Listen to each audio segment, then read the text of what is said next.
Hello, it is Sunday, 5th of June, 2022. Today, Notcast 209, I am going to be talking about Depeche Mode's 10th studio album, Exciter, and the One Night in Paris DVD. The period running roughly from about 1999 to 2002, or thereabouts. Obviously, I was going to do this a couple of weeks ago. In fact, I was going to do it on the Thursday, but the news came out that Fletch had died, and so I decided to go for Plan B, which was to talk about that in a spectacularly unrehearsed kind of thing, where I kind of meandered on and answered the question: "Is this the end for Depeche Mode?" and gave the answer: "Don't know." Wow, that was a good idea, wasn't it? Completely unrehearsed, as you probably noticed.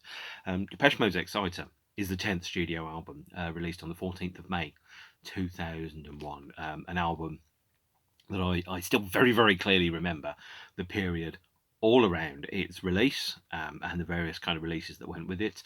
And it is my least favourite Depeche Mode album. I think it's got the weakest songs. It's got the the least interesting production. I listen to it a lot more than I listen to A Broken Frame, but A Broken Frame is a better record. A Broken Frame has better songs. A Broken Frame does have A Photograph of You and The Meaning of Love, and Shouldn't Have Done That on it, which are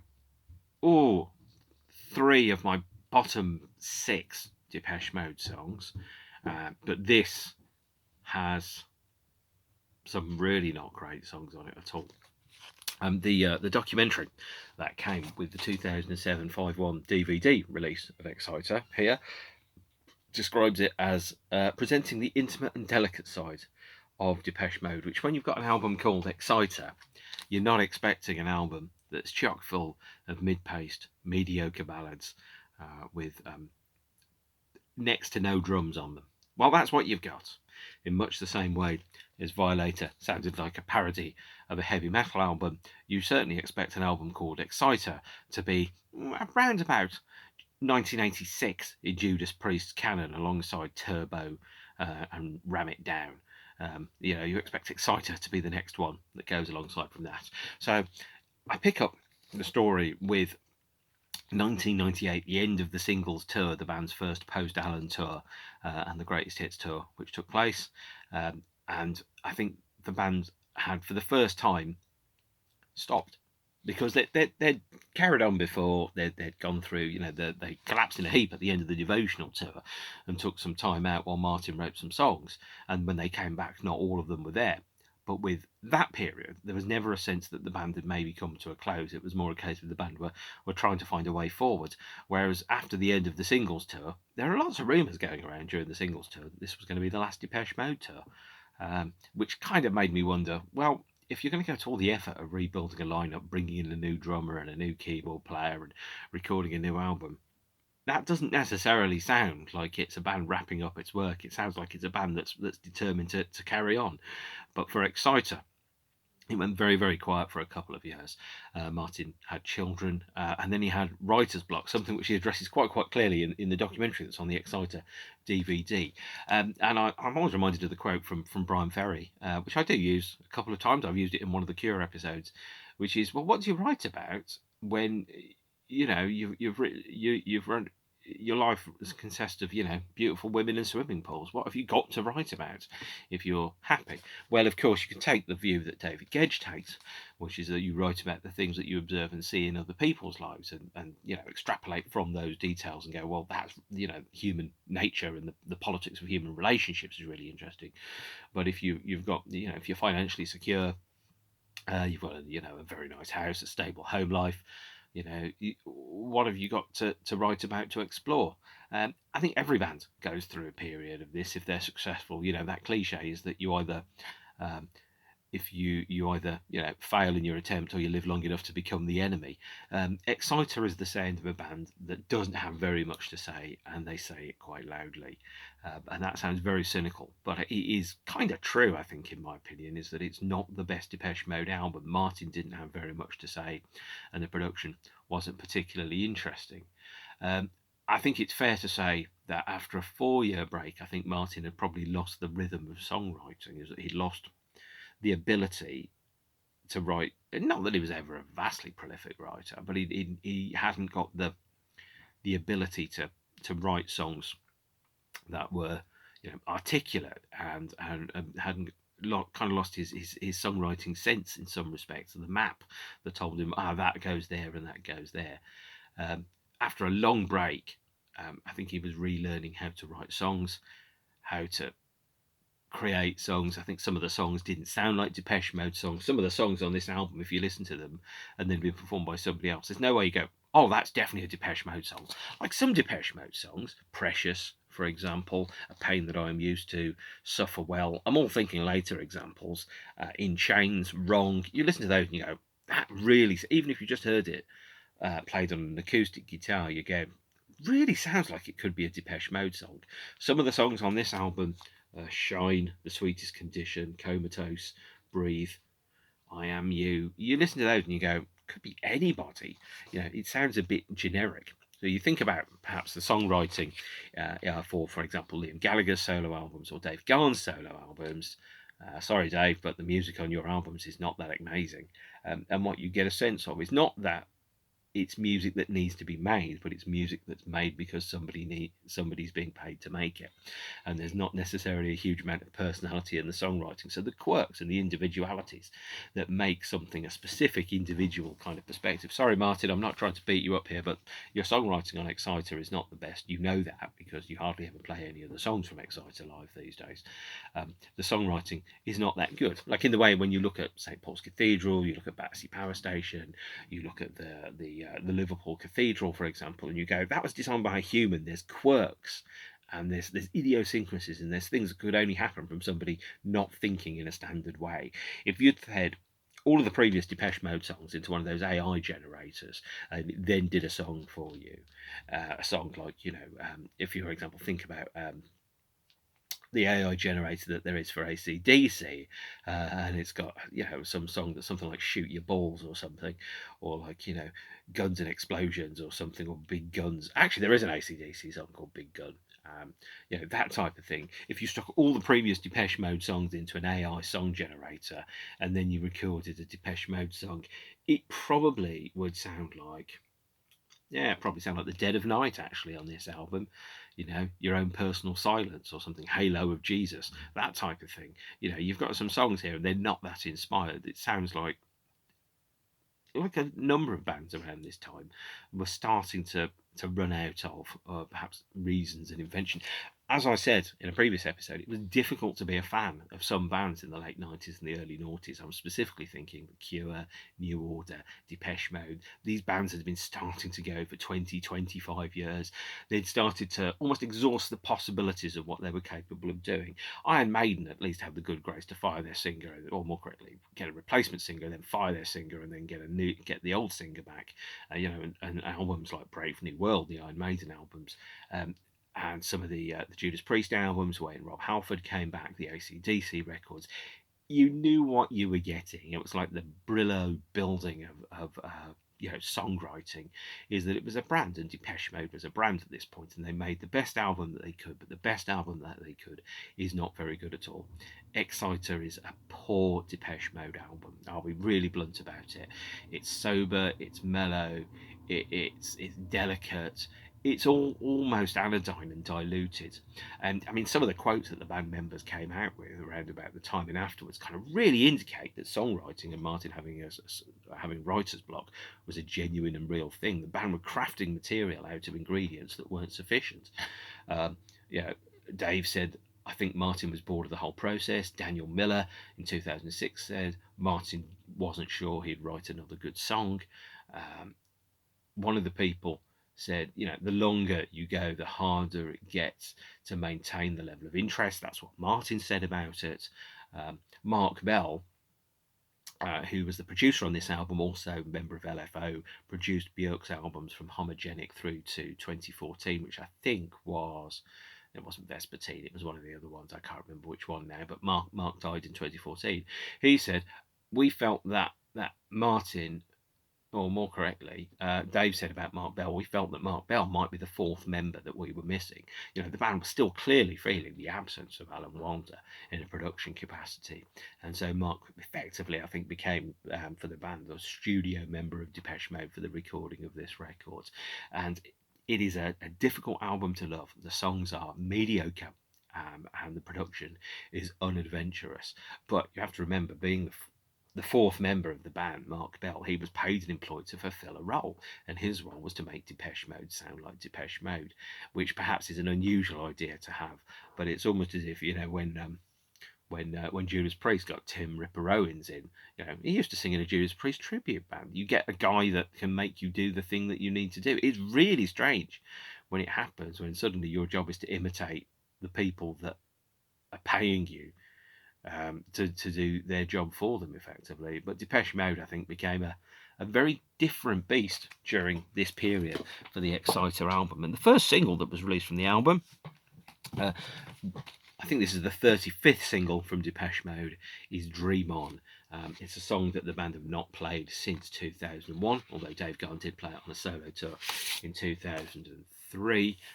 But it is, in my opinion, like a number of other first singles from the albums, it's not a great Depeche Mode single. It reminds me a lot of I Feel You and Barrel of the Gun, in so much as the band had started to show, I think, a degree of not complacency, actually possibly complacency, but also a degree of arrogance, in the same way that REM did with Ebo the Letter, the way that The Cure did with the 13th, is that you choose a single from the album that's not representative of the album, and it's not representative of what your previous work would have been, and then you're suddenly in a position where you go, we know we're going to sell a certain amount of records. We know we're going to get into the charts. We know we're going to get invites to Top of the Pops. And so we're not going to put our best track as the first track from the album. We're going to put a song that we quite like, but isn't the best first single from the album. Now, this is a mistake, frankly, for a band to make.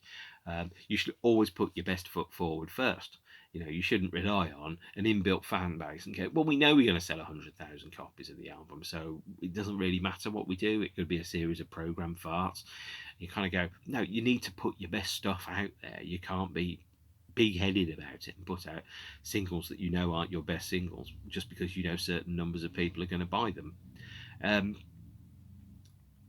Dream On is not the worst Depeche Mode single. I think that Glory sits with the meaning of love.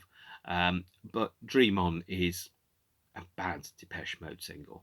It's got a very limited, very monotone vocal melody. It's got a busy but empty production, which means there's lots of sounds in there, but there's not very much texture.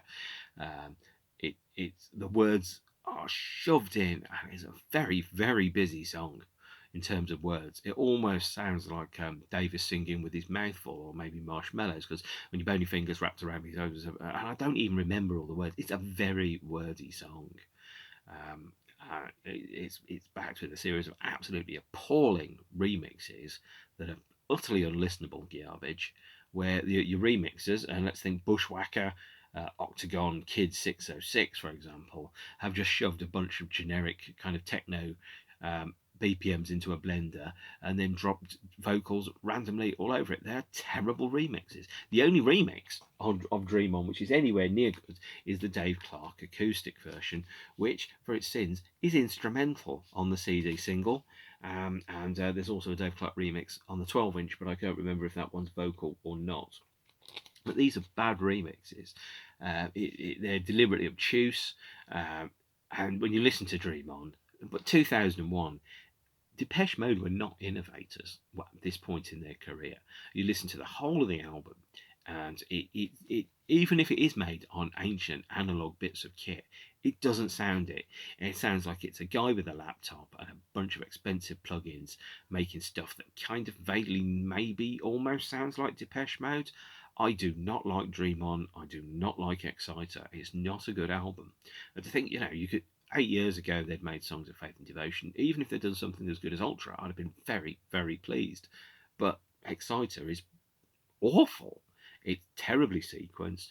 The production is bland and boring, and the songs are unexceptional.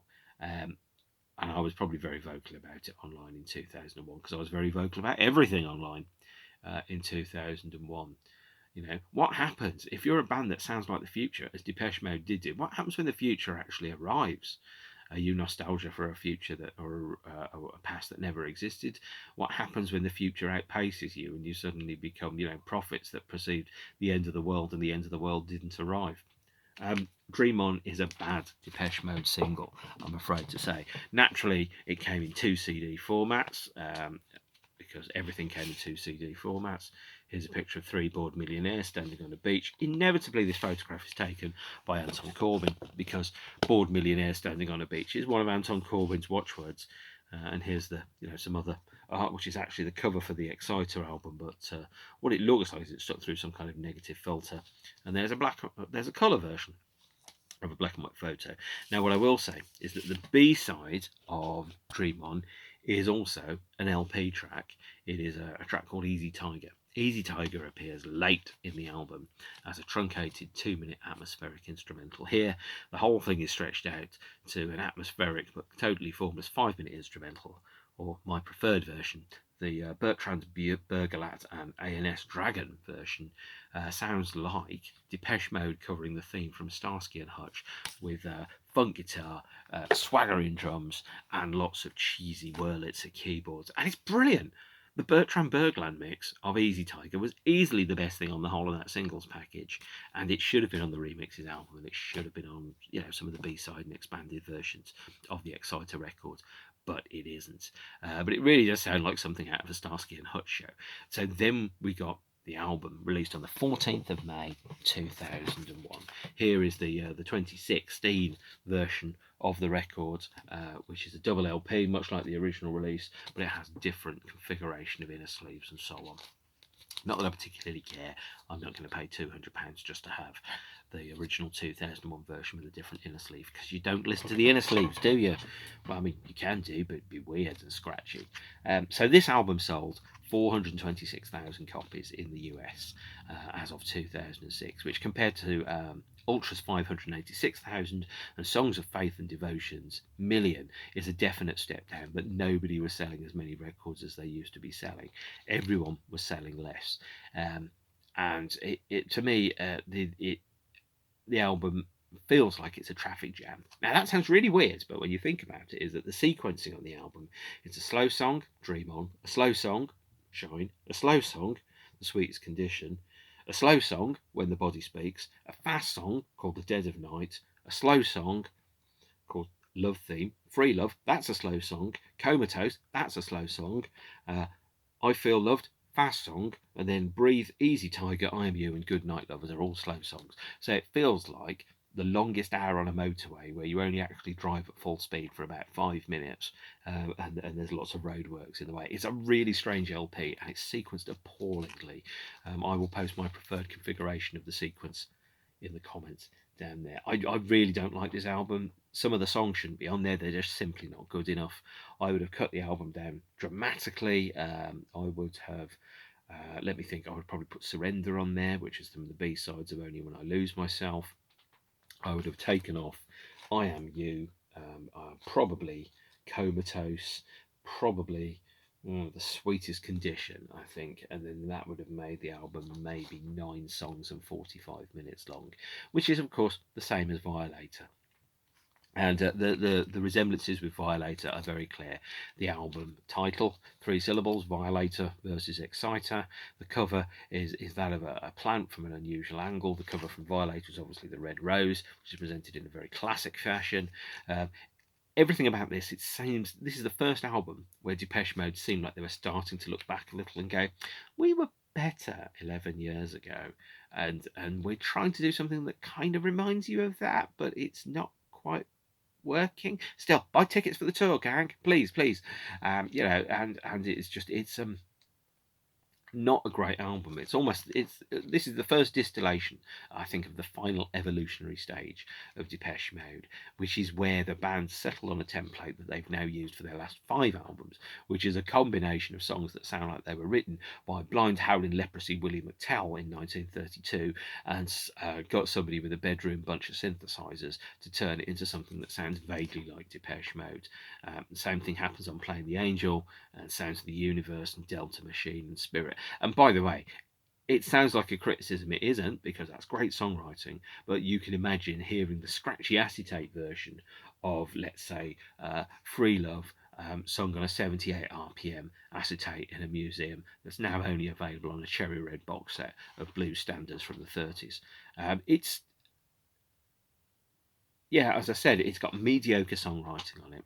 It's got a neutral production. It's got terrible sequencing. The album doesn't flow at all. It feels like a compilation, but all of the songs are previously unreleased tracks. So you listen to a greatest hits album, for example, and you go, why would you follow that song with that song and then that song? Well, that's how I feel when I listen to Exciter.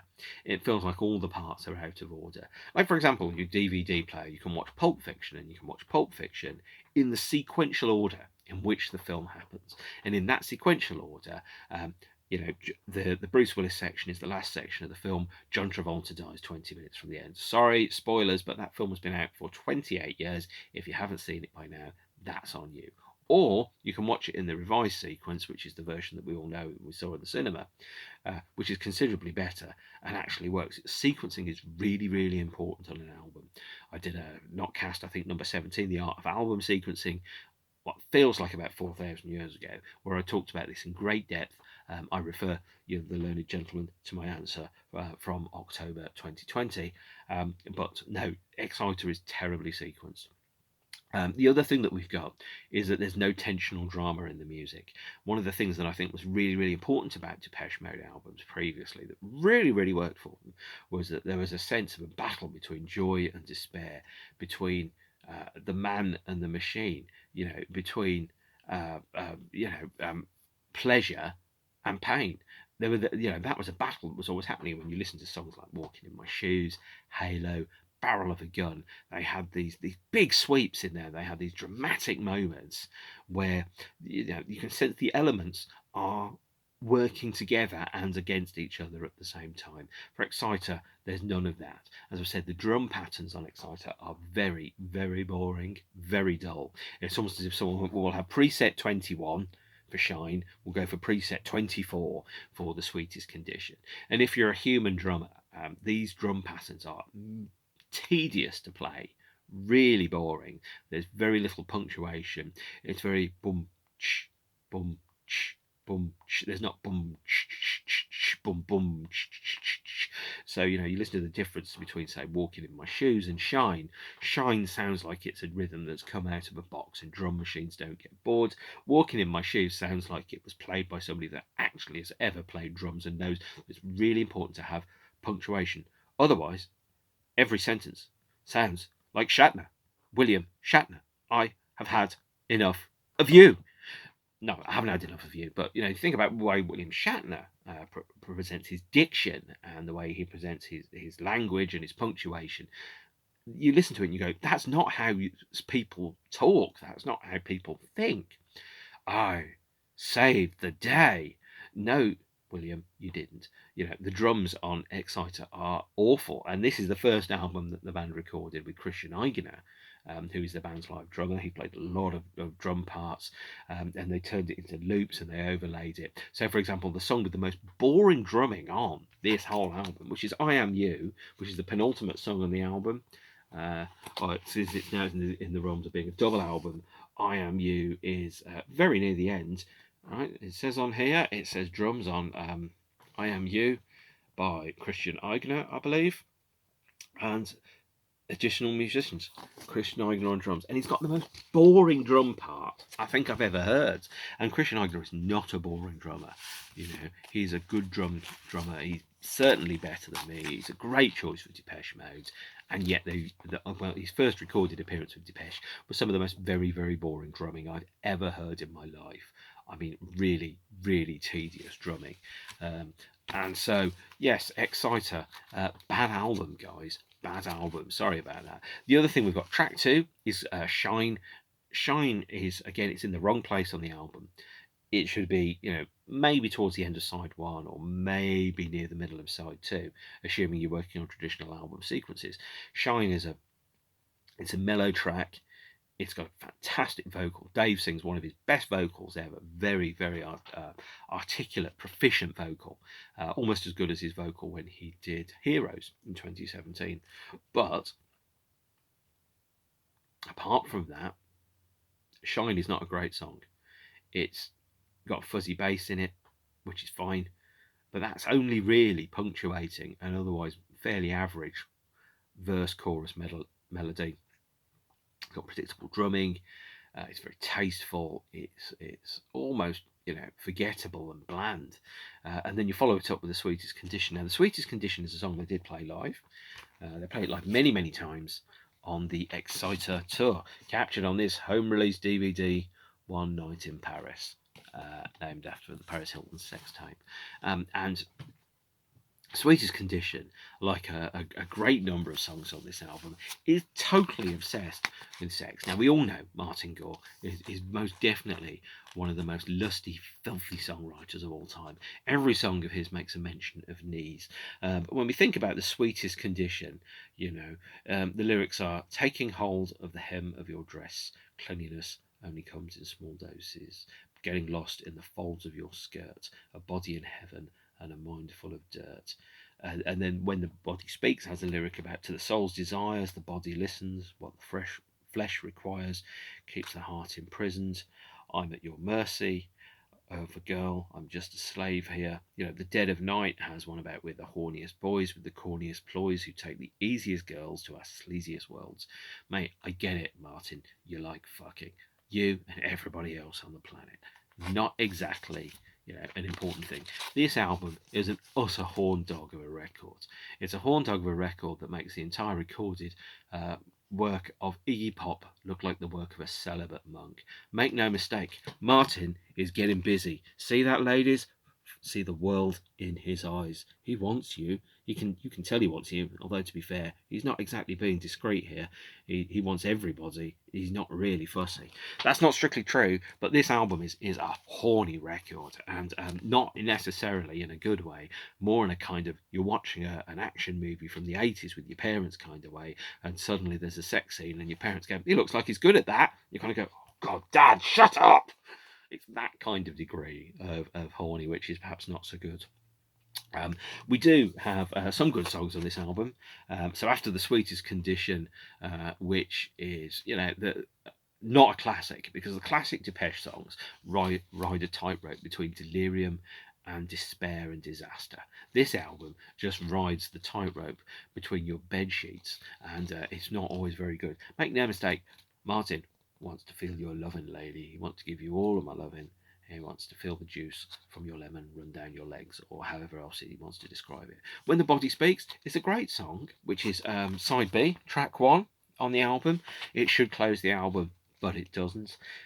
It could be, but the problem is with When the Body Speaks, and actually with a number of the other songs on this album, is it could be anybody. I don't listen to the instrumental parts of them and go, God, yeah, that's absolutely Depeche Mode. That's totally Depeche. Listen to it and go, could be anybody on Mute or Nova Mute, or it could be any one of a dozen albums recorded in a bedroom by a guy with 2 synthesizers and a fuck ton of plugins in 2001. There's very little about it apart from Dave's vocals that tells you this is Depeche Mode that you're listening to. It runs at a snail's pace. It's ethereal. It's very light. There's no drama. It mistakes having atmosphere for a song. Some songs, some musicians, such as, for example, Trent Reznor, here with the Girl with the Dragon Tattoo soundtrack that I've just pulled out from behind there. Some of these, Trent Reznor's fantastic at layering and sounds, but things like The Girl with the Dragon Tattoo, Ghosts, for example, by Trent Reznor, and the Nine Inch Nails are very much songs that mistake atmosphere for melody. And Exciter makes exactly the same mistake. There's not enough songs to justify having 13 songs on this album. It should be 9 songs and 4 B-sides, and put those extra B-sides on a greatest hits album when it inevitably crawls out. And it's also, not a great record. Track 5 is The Dead of Night. The Dead of Night is one of the hated songs from Depeche Mode's body of work. Lots of people really dislike The Dead of Night. I think it's really good, and it's one of the fastest songs on the album. I think it's really good because the band sound like they're awake when they recorded it, as opposed to nodding off sleep. Oh yeah, sorry. What? Yeah, exactly. Which is, the temperature that the rest of the album, for an album called Exciter, make it exciting, guys. Don't make it boring. This album should be called Borer, although I suspect there's a reason why it isn't. Because nobody would buy an album called Boring.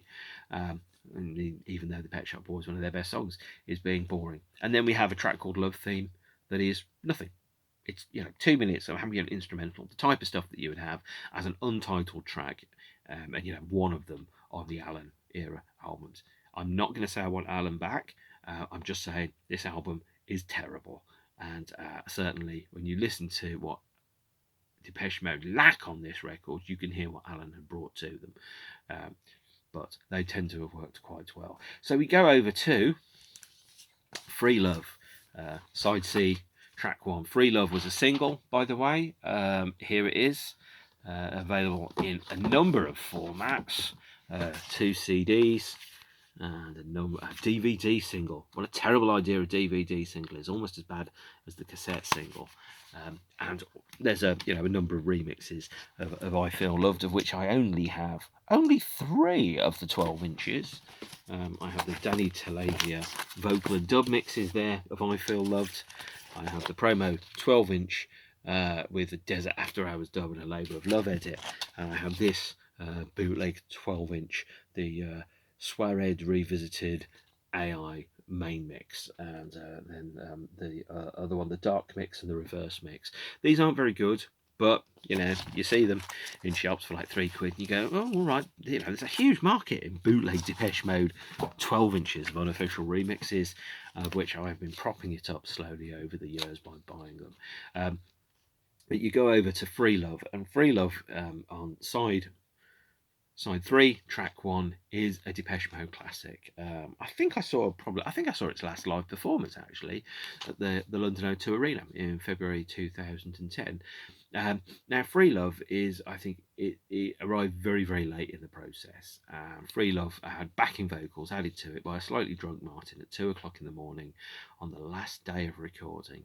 And that makes me annoyed, and I want to explain why. Because if you think about the sequencing for this album is a commitment that's going to be made by the band for the rest of their lives. To go, well, let's put the right songs in the right order. And if you're finishing it at 2 o'clock of the day that you submit the final mixes, you have not given the song enough time to sit and to rest and to understand where it best goes. So the first time I listened to Exciter, I was like, great, a new Depeche Mode album.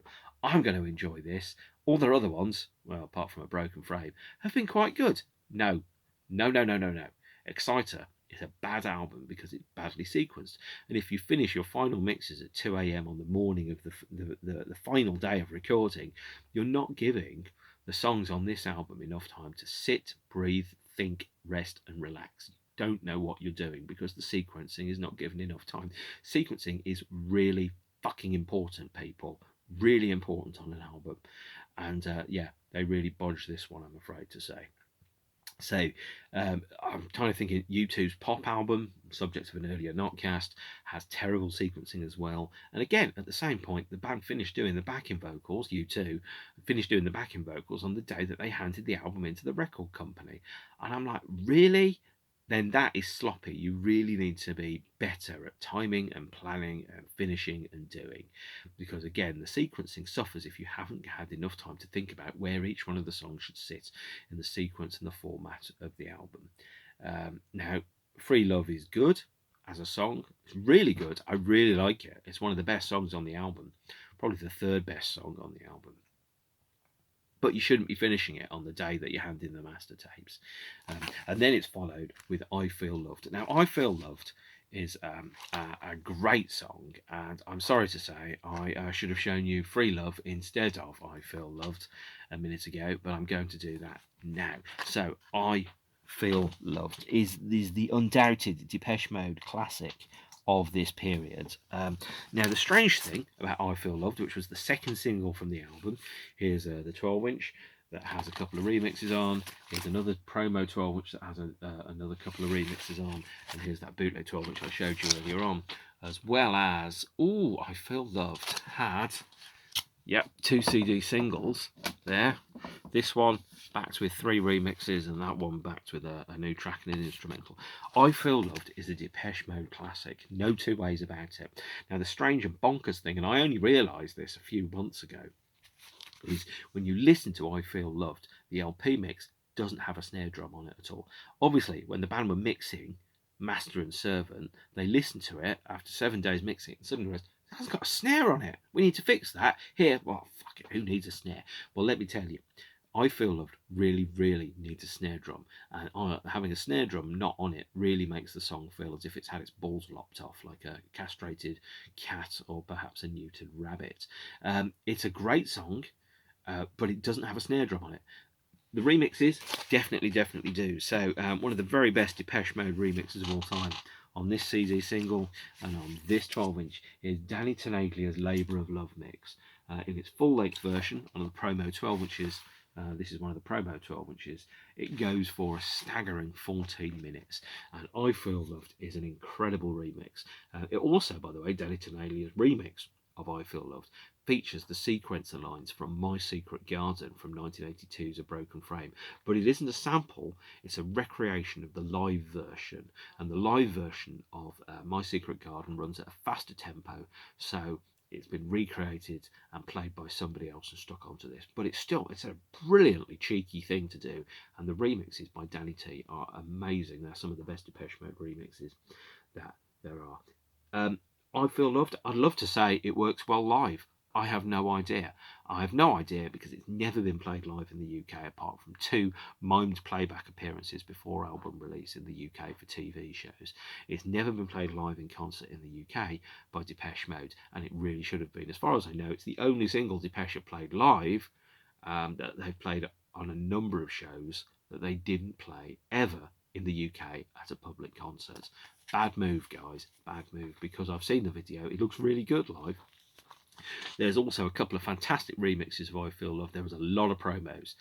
Bon Harris and Sean Bevan. Bon Harris of Nights of Reb, Sean Bevan, who produced Guns N' Roses' Chinese Democracy album, did some remixes of this. One of those is circulating at the moment on a promo CD and also on some streaming sites. It's bloody brilliant. It should have come out, but it didn't, in favour of yet another generic chug-along, dunkerfest, let's say, Thomas Brinkman's mix or the Chambers remixes. Again, not amazing remixes of I Feel Loved apart from the Danny T mix. This is a great song which just didn't get a release, or more correctly, it didn't get treated with the respect that it really honestly deserved by the band. If nothing else, at least be paying enough attention when you're recording the album to remember, stick the fucking snare drum on the track, guys. Sorry, I sound more angry than I actually am. I'm not, because I can't get that upset about an album that's 21 years old. I got bigger things to worry about, Good evening, Prime Minister. And then we've got track umpteen on the album is Comatose, Comatose sits in between Freelove and I Feel Loved. I know I've got the sequence slightly wrong here, but Comatose is not a great Depeche Mode song, it's fair to say, at all. Comatose sounds exactly like the title. My notes here are it's filler. Yep, that's what it is. It's got a Martin Gore vocal, but it's filler, and it's not very good at all. In fact, the lyrics to Comatose are almost as bad as the lyrics to Breathe, and the lyrics to Breathe are appalling. So Comatose is about nothing, really. I think it's about falling asleep, actually. It's not about much else. And then obviously we've got I Feel Loved in prime slot, closing side 3 of the album, track 9, I Feel Loved. Completely in the wrong place on the sequence of the album. Madness. Nonsense. And of course I Feel Loved, the fastest and best track on the album, is sandwiched in between Comatose and another Martin Gore vocal called Breathe. Breathe is shit. Sorry guys, absolutely awful. It's got the most terrible lyric because it's just basically a list of names, third verse. I heard it from Peter, who heard it from Paul, who heard it from someone I don't know at all. I heard it from Mary, who heard it from Ruth, who swore on the Bible she's telling the truth. I heard it from Peter, Pinky, Pandy, Paul, John, Ringo, George. Fuck's sake, mate. What a terrible lyric that is. It's awful. It's just a list of names that rhyme. And I'm like, really? You've got nothing to say. Don't say it. You know, Breathe is a Depeche Mode song that I'd very happily never hear again. And given the fact that, you know, they may never tour again, I may never hear it again, actually, because I suspect the only time I'd ever get to hear it is if they played it live again. And then, of course, we have I Am You, which is awful and slow and meaningless. And we have Goodnight Lovers. Oh, Goodnight Lovers is a great song. It's a fantastic song. Now, Goodnight Lovers has the very, very unusual position of being, get this, Depeche Mode's only #1 single, because it's got 4 tracks on it on the single, and so it got to #1 for 1 whole week in January 2002 as a 4-track budget album, and then it fell straight out of the charts. But this is Depeche Mode's #1. This is Depeche Mode's #1 single, Goodnight Lovers. Have you heard of it? Possibly not. It's also, by the way, the only Depeche Mode song that's a single that Depeche didn't play on the accompanying tour for the album, but they did play on other tours. Now, Goodnight Lovers came in a number of formats. It came as a black vinyl 12-inch, of which there are 3,000. It came as a red vinyl 12-inch, of which there's about 3,000 as well. And it also came as a CD single. The CD single sold a lot more than any other of the formats. And the CD single, this is effectively the remix EP for the album. It's back to an acoustic version of When the Body Speaks, which is really good. An Electronic Cat remix, whoever that is, of The Dead of Night, and a Falling Leaf remix of Goodnight Lovers. So it is very definitely worth getting. So there, Depeche Mode's #1 single. Not just Can't Get Enough. Not even Enjoy the Silence. No, it's Goodnight Lovers. You ready for those hits, kittens? Here they come. So they only played Goodnight Lovers, their #1 hit single in the UK twice. Wembley Arena, and on the, well, actually about 4 or 5 times, but they only played it on 1 tour. And of course, when I saw them at the Wembley Arena in 2006 on the Playing the Angel tour, I missed Goodnight Lovers because they came on late, they finished late, it was a Sunday, and it was, I could either watch them play Goodnight Lovers or I could go home and sleep in my own bed. So I chose to go home and sleep in my own bed because I am old and I am boring, and staying out late is for people that go to see Guns N' Roses. So that is Depeche Mode's Exciter album. Survey says, not good. There was a number of singles that were released from the album. I've already mentioned Dream On, I've mentioned I Feel Love. The third single from the album is Freelove, which I've already shown you, I think, the 2 CD singles here, and the DVD single. So I'll talk very briefly about these. I have no memory of these remixes at all, but there's an awful lot of them. Again, Depeche Mode were trying to remix themselves to success, and it wasn't quite working. And they were playing up the kind of like the Leith approach. They invoked the services. Oh, that's exciting, isn't it? They invoked the services of Bertrand Berglat again to try and see if he could work the same magic which he'd worked on Easy Tiger. Didn't work. They had Dave Bascombe, who had mixed music for the masses, to remix the track for a promo CD. It's a good mix, not amazing, but it's good. They also had Flood, did a remix of it, but he did a remix of the edit, which is, I think, the best version of the song, but it's 2 minutes shorter. There's also a B-side called Zen Station. Zen Station is like a number of other instrumental tracks from this period, both forgettable and forgotten, I think it's fair to say. We also had a DVD single. Look at that, 3 singles for £7.50. What a bargain. All right, maybe not. With live versions of Breathe and Dead of Night and Freelove, as well as 30-second short films. What an exciting use of the DVD format. I think overall, Exciter is a bad album, a really bad album, and I do not like it at all. It's my least favourite Depeche Mode album. It also had a DVD release in 2007 with a number of bonus tracks on it and a 5.1 mix and a documentary and what looks to be some other bits of guide to the censorship maturity rating. So you need to be over the age of 0 to watch this, as well as a standard CD. The band went on tour, and the tour was okay, not amazing. I saw 2 shows. I saw Wembley Arena, and I saw Birmingham NEC. And there was a number of bootleg singles and DVDs and CDs. Here is the Canada, one of the very early shows from the tour, as a bootleg CD. This show, the Birmingham NEC, attendance 14,000, 21st of October 2001. That was the show I went to. It was my favourite show. Quite a rare CD. There was also a DVD that was released from the tour, and perhaps surprisingly, there was a sampler which you could get if you cut out coupons from the Daily Mirror, and then you got 4 songs from the album Dream On, I Feel Loved, Freelove, and Goodnight Lovers, to force you into buying, oh, I'll buy the best of the album. No, bad album.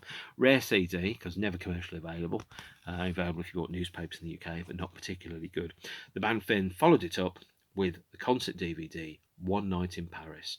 The tour had a very unusual set list. They dumped 13 or 14 of their regular war horses because they'd been on the singles tour in 86 and 98, and then they played songs that they hadn't played for a while, such as Halo and Clean and Black Celebration, as well as a number of songs from the album. So they ditched things like World of My Eyes, Personal Jesus, Behind the Wheel, and so on.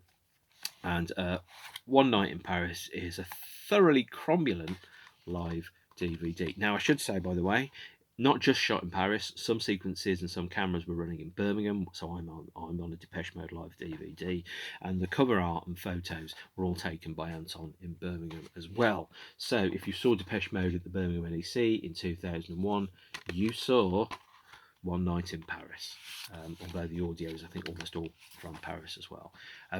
It's okay. It's not well recorded. It's badly encoded, and I would strongly recommend that somebody at Depeche Mode camp really masters it so that it doesn't look like it was shot on VHS and played back from a 48K Spectrum. That is Depeche Mode's Exciter album, their worst album. Do not like it. I'm not a huge fan of it, but what I will say is, with a bit of resequencing and the use of a couple of different mixes, it becomes a much better album, and I will put my preferred track listing and running order for Exciter in the comments down below in a moment. That is Depeche Mode's Exciter, their 10th studio album, released in 2001, which is now the first half of their career and over 21 years ago. Thank you for watching this, and if you haven't watched it, it doesn't matter what I say, because you're not going to hear it. I will be back soon with another episode about another old band and another old record, but in the meantime,